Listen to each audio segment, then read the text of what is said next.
Hello everyone. Business studies with Anubha में हम chapter marketing continue करेंगे आज। और आज का टॉपिक है मार्केटिंग मिक्स। इसके पहले के वीडियो लेसन्स में हमने मार्केटिंग का मीनिंग जाना है, मार्केटिंग मैनेजमेंट और मार्केटिंग मैनेजमेंट फ़िलॉसफीज़ पढ़ी है। सो देखते हैं आज मार्केटिंग मिक्स क्या है। It's meaning: the marketing mix refers to the combination of ingredients or the tools or the variables which the marketer mixes in order to interact with a particular market.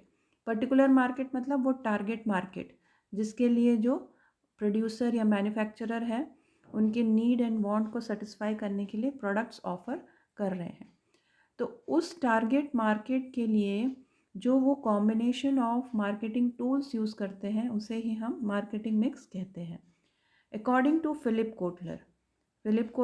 Kotler who is known as the father of modern marketing, उन्होंने क्या कहा है, उन्होंने क्या definition दी है marketing mix की कि marketing mix is the set of marketing tools that the firm uses to pursue its marketing objectives in the target market। तो मीनिंग और जो डेफिनीशन है वो ऑलमोस्ट सेम है, पर डेफिनीशन हम वर्ड टू वर्ड जो भी ऑथर है उन्होंने कहा है जिस पर्टिकुलर टॉपिक के ऊपर, उसको word to word inverted commas के अंदर कोट करते हैं। तो ये डेफिनेशन के भी वही बात कह रही है कि मार्केटिंग मिक्स, जैसे मिक्स से समझ में आता है क्या होता है, कॉम्बिनेशन या सेट ऑफ मार्केटिंग टूल्स जो कि एक फर्म अपने टारगेट मार्केट में मार्केटिंग की ऑब्जेक्टिव्स अचीव करने के लिए यूज़ करते हैं। तो जो टारगेट मार्केट है उसके लिए प्रोडक्ट, प्राइस, प्लेस और प्रमोशन, ये जो इसके जो टूल्स यूज़ करता है फर्म, उसके कॉम्बिनेशन को हम मार्केटिंग मिक्स कहते हैं। Now, the factors which affect the marketing decisions can be categorized as controllable factors and uncontrollable factors। तो जैसे कि नाम से समझ में आ रहा है, controllable factors क्या है, which can be influenced at the level of the firm। मतलब जो कंपनी या फर्म या बिजनेस ऑर्गेनाइजेशन है वो इन कंट्रोलेबल फैक्टर्स को कंट्रोल कर सकता है। For example pricing of product, packaging of product, branding. तो ये डिसीशंस जो है वो कंपनी या फर्म अपने लेवल पे इस पे डील कर सकता है। अनकंट्रोलेबल फैक्टर्स कौन से होते हैं? Which are not controllable at the firm's level but they affect the marketing decisions, also called as environmental factors. तो चैप्टर 3 बिजनेस एनवायरनमेंट को पढ़ने के बाद हम जानते हैं कि एनवायरनमेंट के ऐसे फैक्टर्स जो कि बिजनेस ऑर्गेनाइजेशन जिनको किसी भी तरह से कंट्रोल नहीं कर सकता, लेकिन उन एनवायरमेंटल फैक्टर्स की वजह से कंपनी के ऊपर इफ़ेक्ट होता है ना। तो ये जो अनकंट्रोलेबल फैक्टर्स हैं वो कौन कौन से हो सकते हैं? जैसे कि हो सकता है गवर्नमेंट पॉलिसी के ऊपर कंपनी का कोई इन्फ्लुएंस नहीं हो सकता, लेकिन गवर्नमेंट पॉलिसी का इन्फ्लुएंस कंपनी के डिसीशंस पे होगा। इन्फ्लेशन रेट या क्रेडिट पॉलिसीज़ ऑफ बैंक या टेक्निकल और financial collaboration with other organization etcetera. Now let us see what are the elements of marketing mix. So according to Jerome McCarthy, who is again an American marketing author and professor ना, तो उन्होंने कैसे classify किया है elements को marketing mix के? Product, price, place and promotion. Product: anything of value to the customer offered through a market exchange। अभी हम इन 4 P's के बारे में और डिटेल में पढ़ेंगे। आज हम सिर्फ एक आउटलाइन लेंगे, फिर अपने आने वाले वीडियोस में एक एक एलिमेंट को हम डिटेल में पढ़ेंगे। तो हमने पढ़ा है पहले भी कि प्रोडक्ट जो है एक बंडल ऑफ यूटिलिटीज़ है ना। Then what is the place decision, location where the product और सर्विस इज़ अवेलेबल। तो प्रोडक्ट को रिटेल आउटलेट्स में या जहाँ पे भी जहाँ से कस्टमर उसे बाई कर सके, ऐसे प्लेस में उसकी availability. Promotion: communication about the product and its value to the customers. The overall sacrifice a consumer is willing to make for a product or service is the price। Okay, so price जो है वो क्या है, customer जो है जो भी amount of money पे करता है उस प्रोडक्ट को बाय करने के लिए, या जो भी अपना वो मनी सेक्रीफाइस करने के लिए रेडी है, वो उसका प्राइस है ना। तो अभी हम एक एक को देखते हैं, एक एक एलिमेंट को। पहला है product. Now you see, product refers to the physical goods which are tangible, which can be seen, touched, है ना, और services also which are intangible। तो services को हम देख नहीं सकते, छू नहीं सकते, लेकिन फील कर सकते हैं उसके इफ़ेक्ट को, है ना।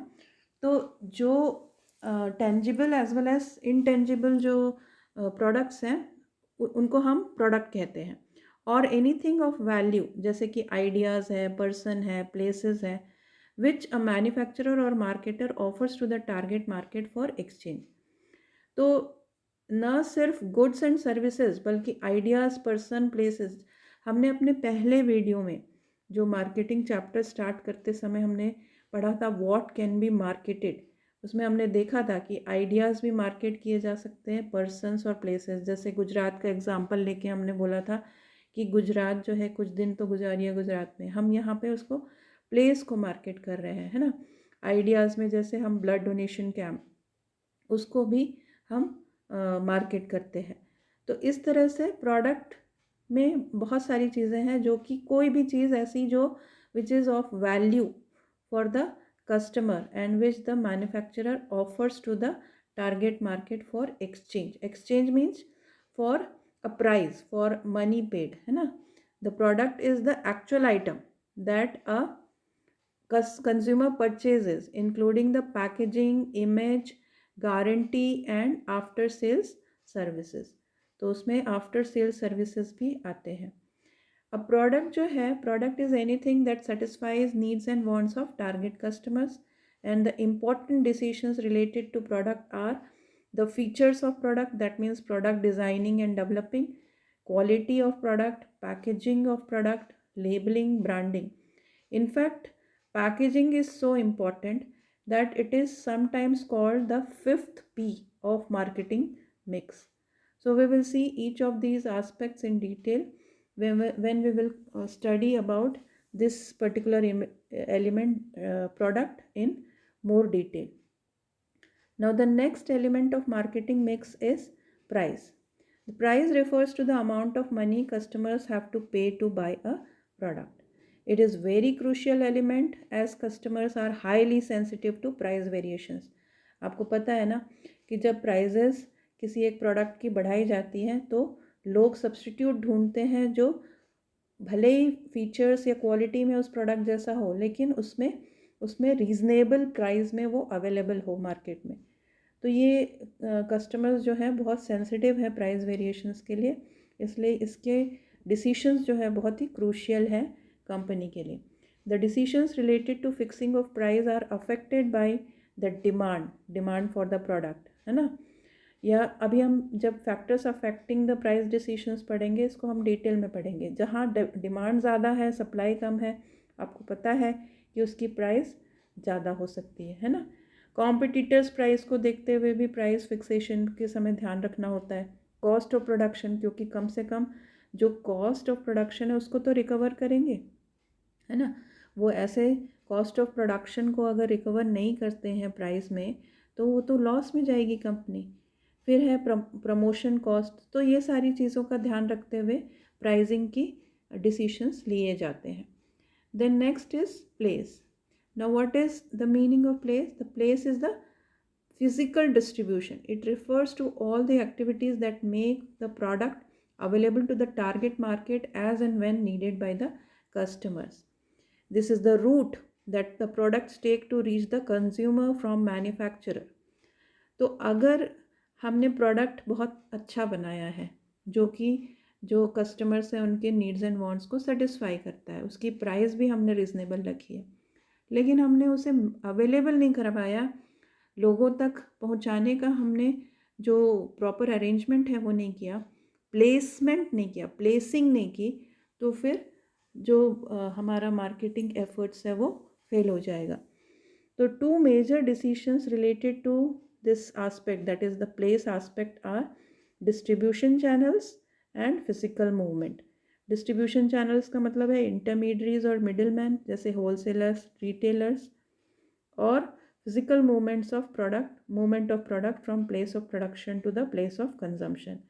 तो जैसे ट्रांसपोर्टेशन के through, warehousing, storage, stock level या इन्वेंट्री लेवल का कंट्रोल, ये सारी चीज़ें आती हैं इस प्लेस डिसीशन में।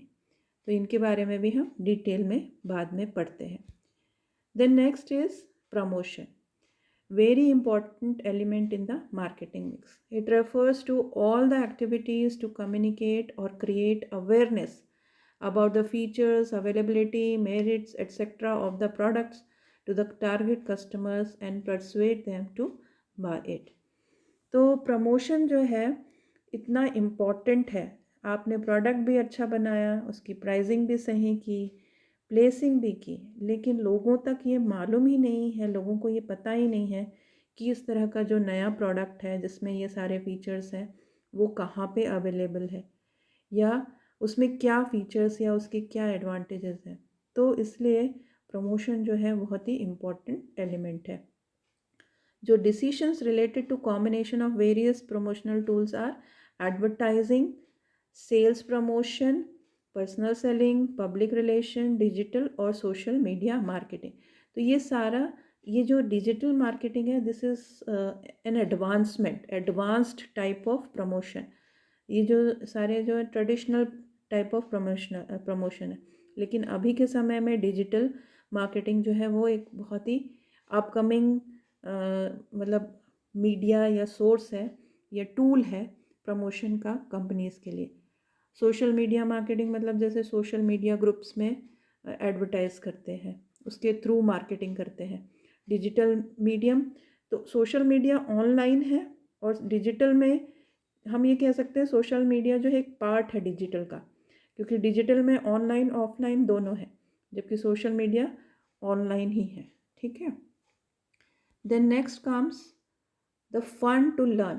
Let us just end up the lesson with one small tip, that is fun to learn. It's ETC. ये जो बार बार आप देखते हो ETC, ये क्या है? It is an abbreviation of etc. meaning and so on. Thank you for watching this video. Keep watching and sharing the video lessons of business studies with Anubha. In our next video lesson, we are going to take up 2 case studies, very important 2 case studies based on marketing management philosophies and marketing mix. So please do not miss the next video. And also, dear students, please like, subscribe and share the video lessons with your friends.